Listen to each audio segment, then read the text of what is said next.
Hi there. Today we are doing the infamous TikTok pasta dish. Now, normally it calls for feta cheese, a block of feta cheese. I went to 4 stores to try to find a block of feta cheese and I couldn't find it anywhere. They had crumbles and from what I understand, the crumbles don't melt as well as the block does. So what I did is I'm doing my own take on this, and I am adding Fontina cheese, which is a great melting cheese. So let's get started.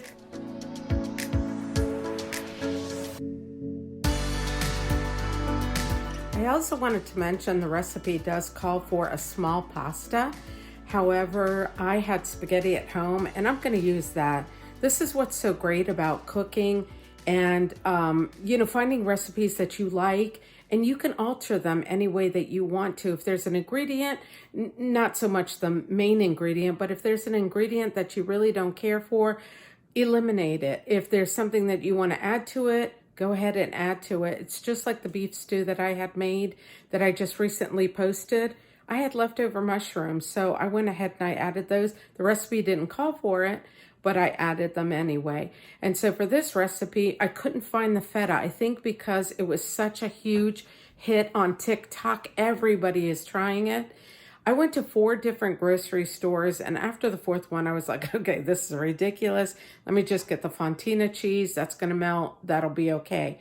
I don't know how it's going to turn out. I'm hoping it's going to turn out good because I'm cooking it with, I'm going to accompany it with steak. And then also basil leaves. It requires fresh basil leaves at the end of the cooking process, when you mix everything together. I love basil when it's with mozzarella and tomatoes, which, this kind of is. However, when I'm cooking, I'd rather have the dried basil than the fresh basil. So make a recipe, your own recipe, play around with it. You don't necessarily have to stick to the ingredients list.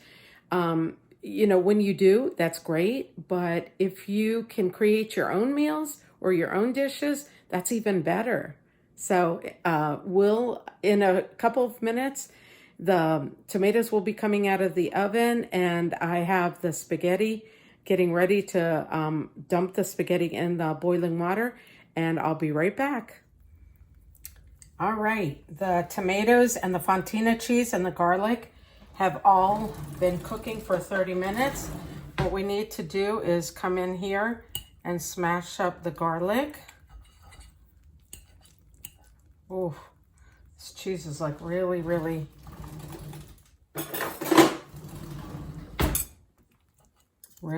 melted.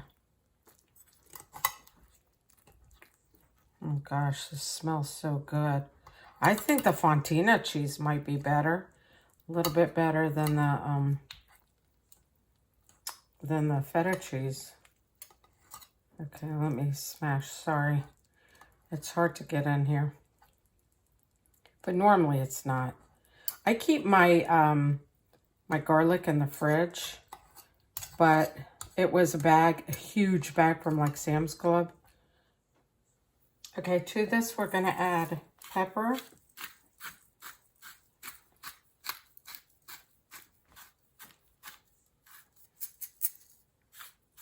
Let's put some more. I like a little bit more pepper.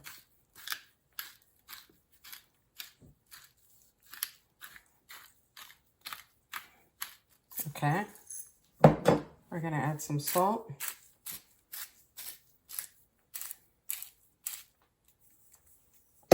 And then I'm gonna go ahead and sprinkle in some some basil.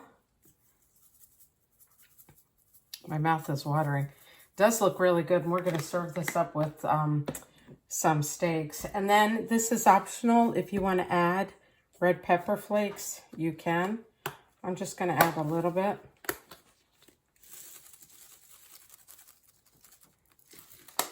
All right.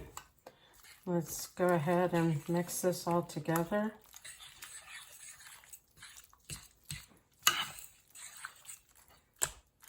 Oh my gosh, it smells good.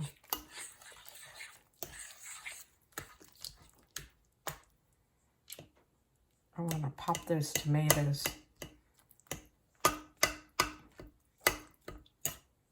They look heavenly.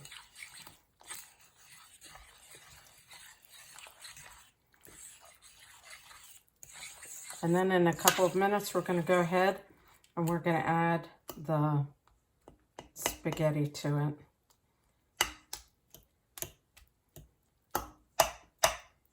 Ooh, these tomatoes are popping. Ooh.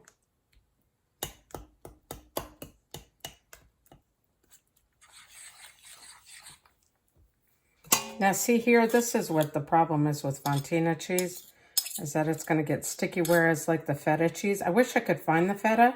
I just could not find it anywhere.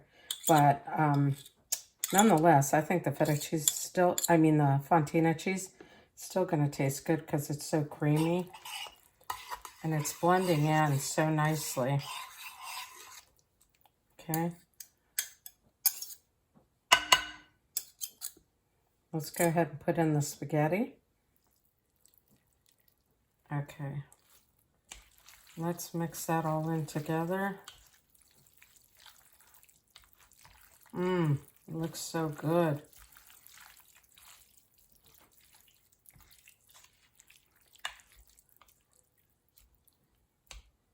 Try to pop that tomato. There we go. All right. It's very saucy. It's very juicy. In a couple minutes, I'm going to be cooking the steaks. And I'm going to go ahead and sprinkle a little bit more basil on top.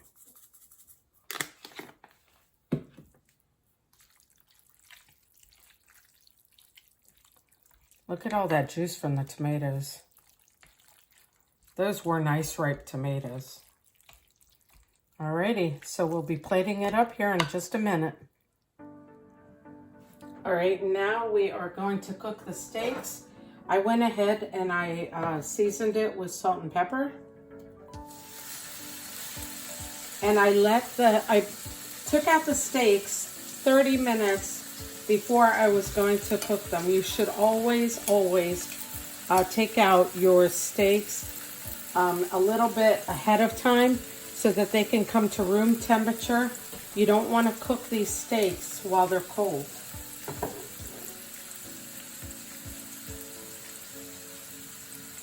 I did put a little bit of clarified butter that I make in the bottom of the pan, just a little bit.